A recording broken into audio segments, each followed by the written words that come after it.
Olá pessoal, tudo bem? Aqui é o professor Marcos.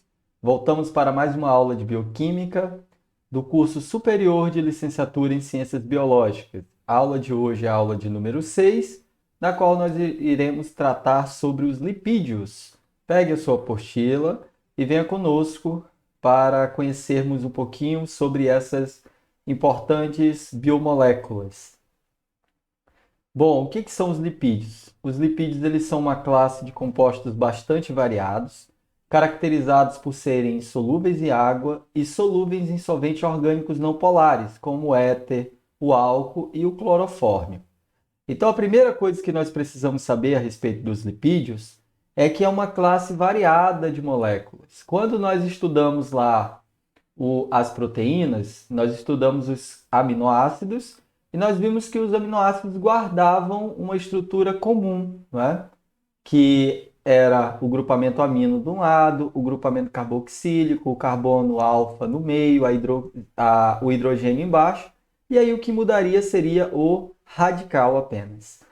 Já os lipídios não, eles não guardam essa estrutura comum. Então vocês vão ver na aula que existem lipídios de diferentes estruturas, ok?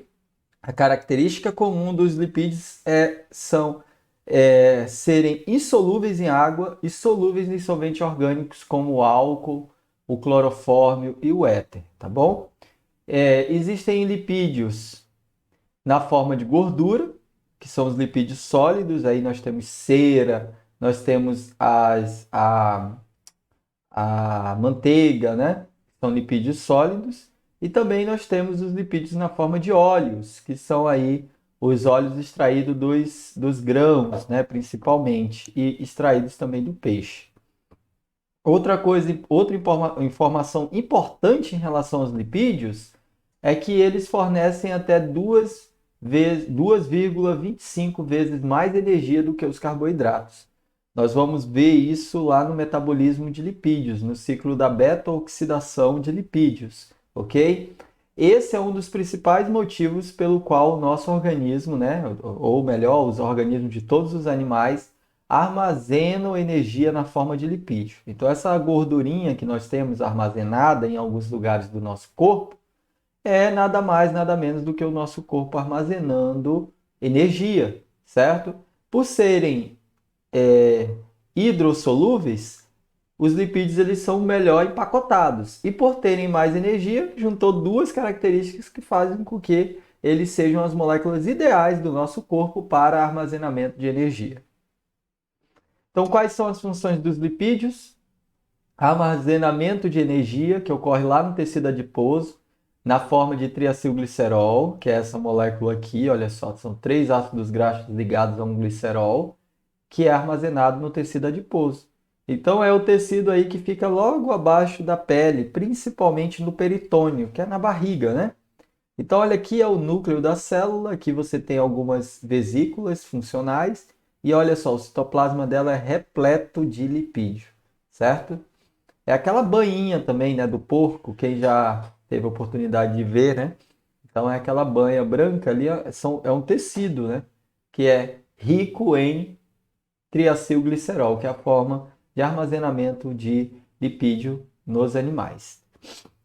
Os lipídios também eles são estruturais, eles participam aí das biomembranas, como fosfolipídios e glicerol, que vão estar lá na bicamada lipídica das nossas membranas. As ceras também, né, que são formadas por diferentes tipos de insetos.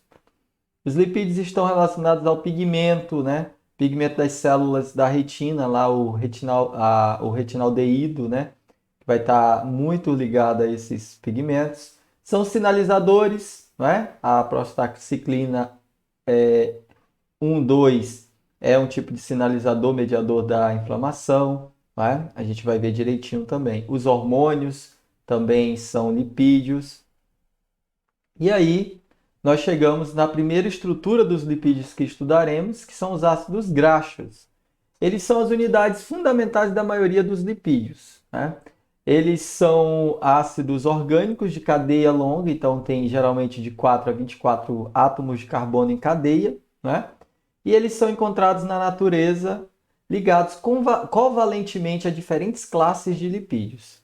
eles diferem pela extensão da cadeia e pelo número de dupla ligação. Então, nós temos a cabeça, que é um grupo carboxila. Nós temos uma cauda hidrocarbonada, ó, aqui está escrito N porque vai variar, né? Pode ser de 4 a 24 carbonos aqui. E lá o rabinho, né, o final da cauda, é um grupamento metila. Então aqui, olha, para ficar melhor, a cabeça é o grupamento carboxila. Aqui, ó, o final da cauda, o grupamento metila. E cada interseção dessa vocês sabem que é um carbono, certo? Existem ácidos graxos do tipo saturados, aqueles que não têm ligação dupla entre carbonos, e os insaturados, que são aqueles que têm ligações duplas. Então, o exemplo de saturado é o ácido esteárico, olha. Ele não tem ligação dupla entre os carbonos, tá vendo? Não tem os dois risquinhos da ligação dupla. Já dos tipos insaturados, nós temos aqui o exemplo do oleico, que tem uma ligação dupla aqui, olha só, entre o carbono 10 e o carbono 9 e o carbono 10. O linoleico tem dupla, olha, tem duas ligações duplas. Uma entre o 9, o 8 e o 9 e o entre 12 e 13. E o alfa-linoleico, olha, tem três. Uma entre o 9 e o 10, outra entre o 12 e o 13 e o outro entre o 15 e o 16. Então, são exemplos aqui de ácidos poliinsaturados, quer dizer que tem várias insaturações. Por que a gente precisa saber disso, né? Tem que contar carbono aqui na química geral. Porque a molécula vai garantir a estrutura físico-química, não é? O aspecto físico-químico do produto, né? No qual essa molécula está contida. Por exemplo, o ácido esteárico, ele na temperatura ambiente, ele vai estar na forma sólida. Porque como ele é um ácido saturado, quer dizer que não tem dupla ligação, ele faz um empacotamento melhor. Um ácido interage com um do lado, né? E eles conseguem empacotar melhor, formando assim ceras e gorduras. Olha o ponto de fusão dele, que é a passagem do sólido para o líquido. 70 graus. Então você tem que esquentar para esse negócio aqui, eventualmente a cera formar, chegar no estado líquido. Agora, olha só. A diferença entre o esteárico e o linoleico não é o tamanho, é apenas uma insaturação na posição 9. E aí o ponto de fusão já caiu bastante, caiu para 11 graus. Quer dizer que o oleico, na temperatura ambiente, que é 36 graus, né? Dependendo do dia, 33, 34 graus, ele vai estar na forma líquida. E os poliinsaturados, olha só, é menos 11 graus. Quer dizer que se você botar um poliinsaturado dentro da geladeira, ainda assim ele vai estar na forma líquida, porque o ponto de fusão dele aqui, ó, é muito baixo, por conta das insaturações. Quanto mais insaturações, menos as moléculas vão poder interagir, por conta que essas insaturações dobram essa molécula, nós vamos ver daqui a pouco no slide, e impede que elas interajam entre si, então elas vão estar dispersas no meio, né? Então vão estar na forma líquida. Enquanto os saturados conseguem interagir melhor, formando uma forma sólida. Ok? Muito bem, olha, gorduras saturadas, que são aquelas que só têm ligações simples entre os carbonos. São sólidos em temperatura ambiente. Por exemplo, a manteiga, né? Você tira a manteiga da geladeira e ela está lá, super sólida, no solzão de Guajará. Pele de aves, ok? O leite integral você vê assim também. O excesso contribui para o aumento da ocorrência de doenças cardiovasculares, porque imagina, se esse negócio está sólido em temperatura ambiente e ele entra na sua corrente sanguínea que está a 37 graus, obviamente que há uma tendência maior de ocorrer uma agregação no endotélio vascular, né? Que são as células que compõem lá a parte interna das nossas veias e artérias, causando assim arteriosclerose, o entupimento, que vai levar a doenças cardiovasculares sérias. Então, muito cuidado com as gorduras saturadas.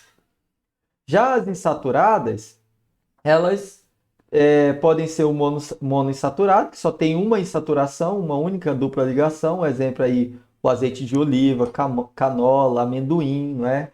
O óleo de abacate, o óleo da semente de gerlim também. E os poliinsaturados, que são aqueles que são líquidos também na temperatura ambiente. Por exemplo, óleos vegetais como de girassol, milho, soja e algodão, que são os óleos que nós utilizamos para fazer as nossas refeições, não é? E óleos de peixe, né? Lá os ômegas, né? Lá da propagandazinha da tia do Top Term, né? Então, os óleos de peixe, também na castanha, na amêndoa. Os ácidos graxos essenciais, eles são polissaturados, não sintetizados pelas células do organismo. Então, quer dizer que você precisa se alimentar de fontes que têm esses ácidos, né? Como o ácido linoleico, o ômega 3 lá da propaganda, o ácido linoleico, né? Que é o ômega 6, também aí presente em óleos vegetais, ok?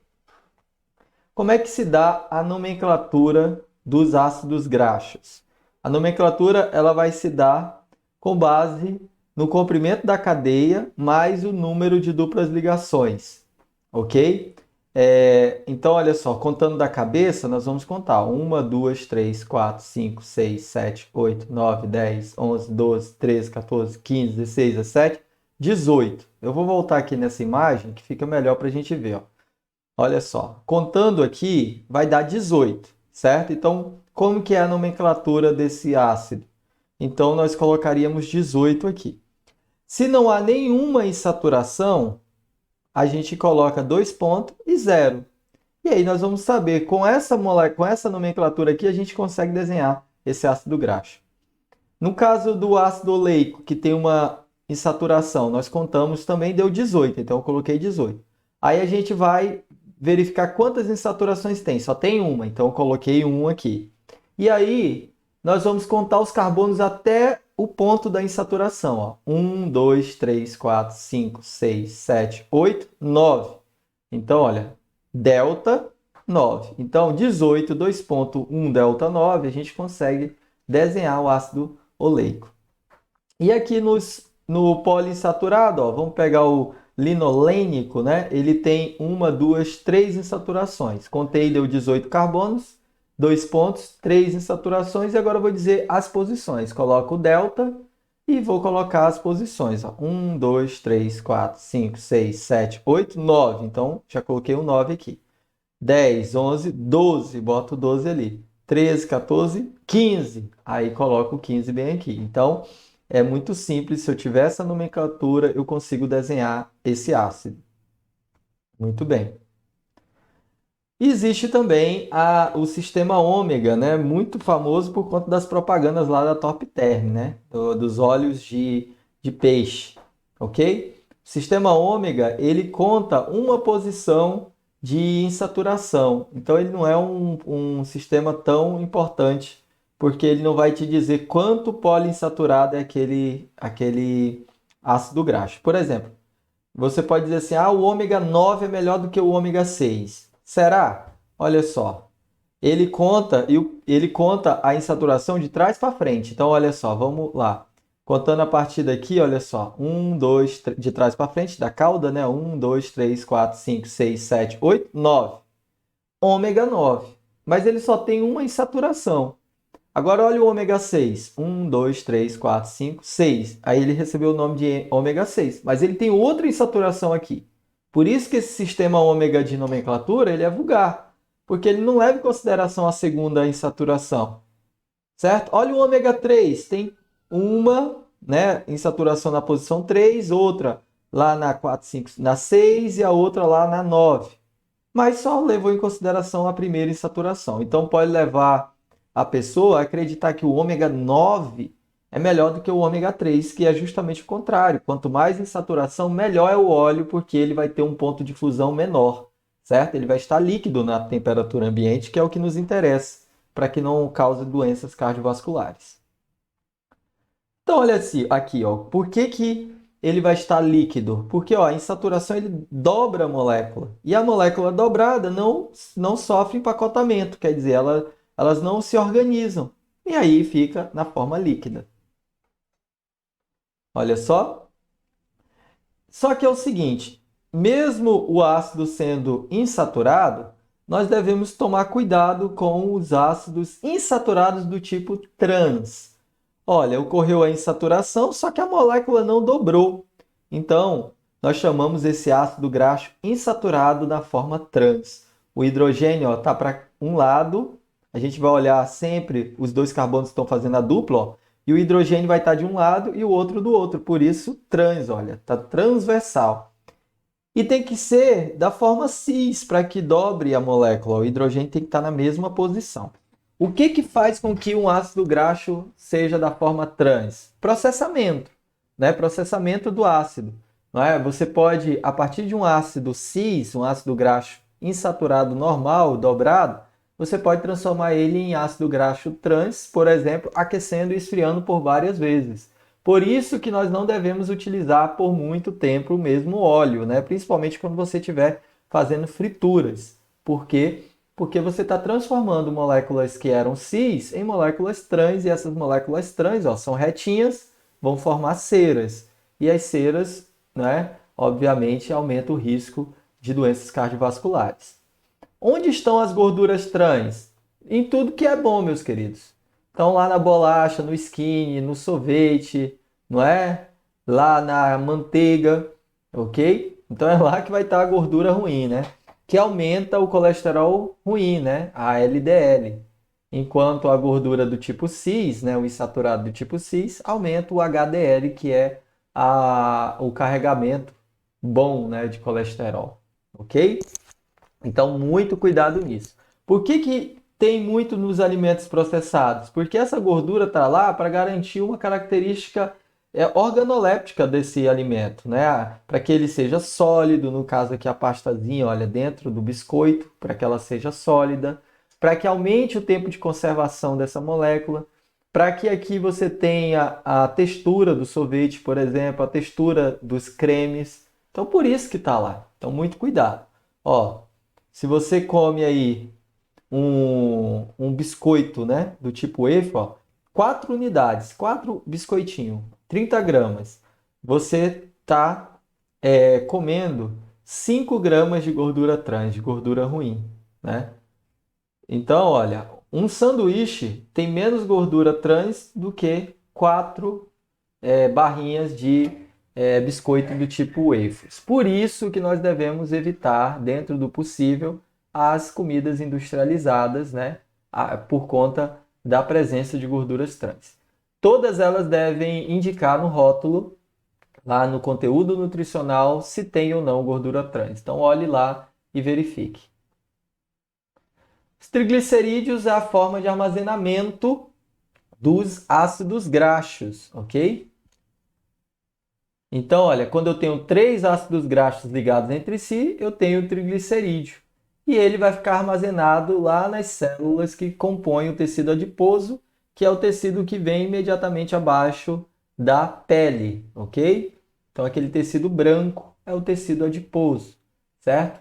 Formado aí pelos triglicerídeos. Qual a função? Armazenamento de energia e também isolamento térmico, não é? Quanto mais triglicerídeo você tem, mais tecido adiposo você tem, menos calor, melhor, menos frio você sente, né? Quanto mais gordinha a pessoa for, menos frio ela sente. Aqui são as composições dos ácidos nas diferentes fontes. Agora nós já saímos dos ácidos graxos, saímos dos triglicerídeos, que é a forma de armazenamento dos ácidos graxos, e chegamos em um outro tipo de lipídio chamado glicerofosfolipídios, né? Eles são derivados do glicerol, né? Que contém um fosfato em sua estrutura. Eles são compostos por moléculas de glicerol ligadas a 2 ácidos graxos e o ácido fosfórico no carbono 3. Então, olha, veja bem, ó. Eu tenho 2 ácidos graxos, um glicerol e um fosfato. Isso é o glicerofosfolipídio. E eles vão formar lá as membranas, né? A bicamada lipídica lá das membranas celulares, ok? O que vai mudar nos glicerofosfolipídios é sempre o Rzinho aqui, ó, que vai definir quem é o glicerofosfolipídio. Por exemplo, se o R for um hidrogênio, esse é o ácido fosfatídico, ok? Se o R for uma serina, essa estrutura aqui, nós temos a fosfatidilcerina, que está lá na membrana. Se for o grupamento etanolamina, nós temos a fosfatidil-etanolamina, certo? Se esse R tiver isso aqui. Se tiver a colina, fosfatidilcolina, também bem na membrana, bem presente lá na membrana celular. Se eu tiver a fosfatidilglicerol, perdão, se tiver o glicerol, é a fosfatidilglicerol. Se eu tiver o fosfoinositol, o fosfatidillinositol, ok? Então, são exemplos aí de glicerofosfolipídios. E também temos um outro exemplo que é a cardiolipina, que é um lipídio muito importante para as células cardíacas, não é? Que ela é formada aí, ó, de dois glicerofosfolipídios ligados aqui, ó, entre si a partir de uma molécula de glicerol. Então é muito interessante. E os esfigolipídios, eles são derivados da esfigosina, então eles não vão ter o glicerol como o glicerofosfolipídio, certo? Eles vão ter então a esfigosina, certo? Então, ó, a molécula da esfigosina até parece um ácido graxo, ó, certo? Tem dupla ligação aqui e tal. E quando ela se liga a um ácido graxo, ela forma a ceramida, né? Que vocês conhecem muito bem a ceramida. Então, é esse lipídio importante aí para a estrutura do cabelo, enfim, ok? Então, esse esfigofosfolipídio, né, formado aqui pela esfigosina e o ácido graxo, também tem um radical que vai definir o nome, né? Então, se eu tenho só um hidrogênio, é a ceramida que eu falei lá. Se eu tenho a fosfocolina, eu tenho então um tipo de esfigolipídio chamado esfigomielina, que está lá na membrana de mielina ou na bainha de mielina, que são membranas que encobrem o axônio, que é uma extensão do neurônio, ok? Que vai transmitir o impulso nervoso, certo? Então é muito interessante isso. Os glicosídeos cérebro-glicosídeos, que você vai ter uma glicose aqui no radical do esfigolipídio. Os ganglicosídeos, GM2, olha, que vai ter aí uma molécula formada de galactose e ácido murâmico, ok? E o lactosilceramida, que é uma molécula de galactose com glicose, certo? Também ligado aqui. Então, a depender do radical, o esfigolipídio tem diferente nome. E aí que interessante aqui, olha só, falando um pouco sobre os ganglicosídeos, né?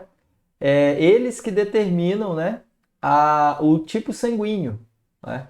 Então, a assinatura do esfigolipídio, que está lá na membrana dos eritrócitos, das células vermelhas aqui, olha, que vai determinar o tipo de sangue. Por quê? Porque esses lipídios, esses esfigolipídios que estão aqui, eles têm uma molécula grande e que sensibiliza o sistema imune, né?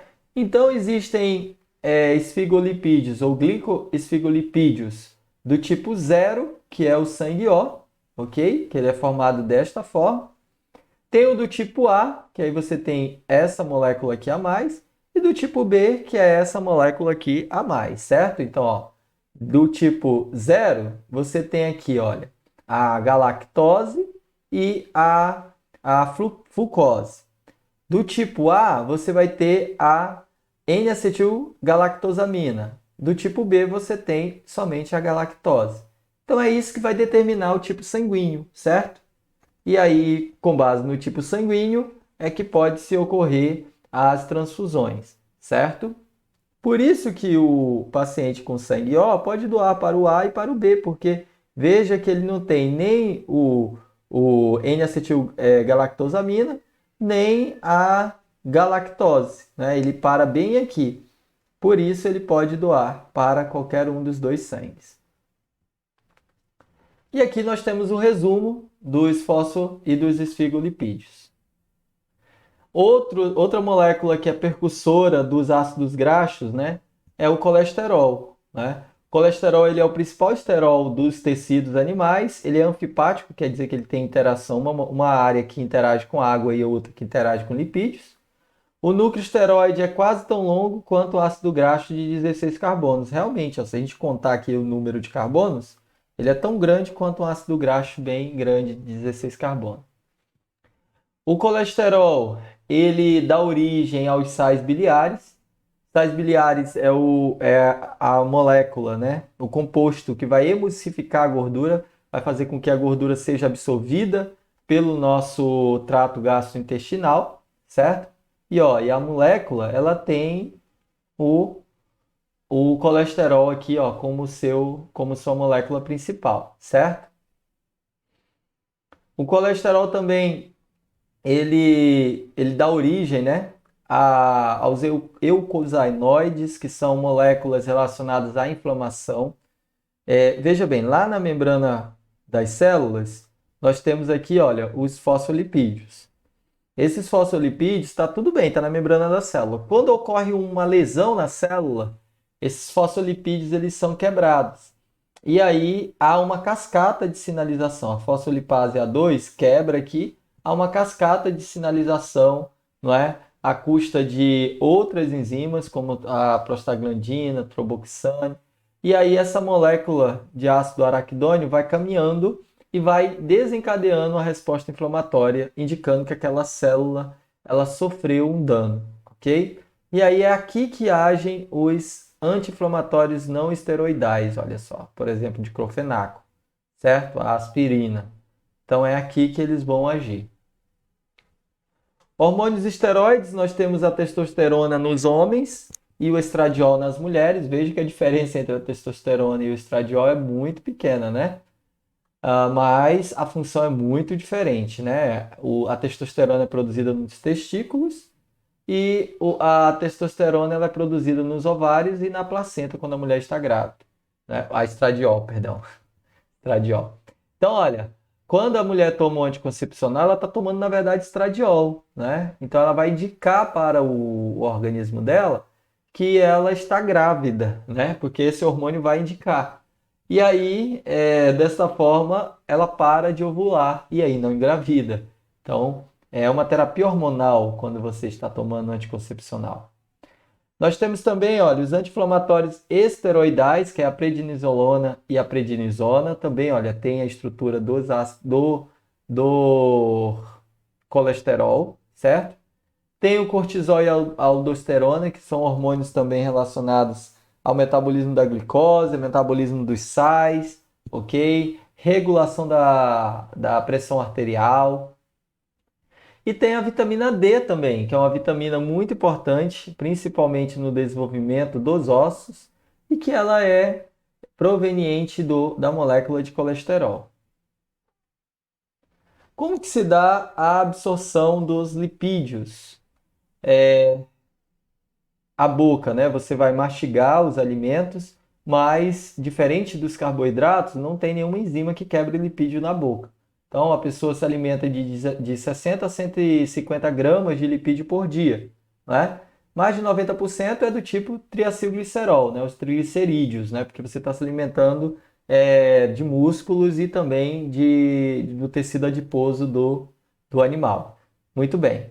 E aí, isso é mastigado, é macerado, cai aqui no intestino. Quando chega no intestino delgado, ele passa pela emulsificação, ok? Porque lá você tem a vesícula biliar que é anexa ao fígado e que vai liberar aqui o agente emulsificador, né? Ok? Aí ocorre a emulsificação. A emulsificação, pessoal, é praticamente o mesmo processo que você vê aí na pia quando você lava uma panela com gordura. Você coloca detergente, o detergente solubiliza a gordura. É o que tu quer que aconteça aqui, para que a gordura possa ser absorvida, certo? Aí, olha só, os sais biliares então emulsificam essa gordura, as lipases intestinais quebram essas gorduras até o nível de triacilglicerol, certo? Degradam esses triacilglicerol e aí você tem os ácidos graxos que estão livres. E aí esses ácidos graxos eles são captados pelas células do trato gastrointestinal, certo? E aí essas células vão complexar esses ácidos graxos na poliproteína C, não é? Formando assim o quilomicro, que é a molécula que vai sair lá do intestino, cai na corrente sanguínea e começa a carregar esses ácidos graxos lá para o tecido adiposo, né?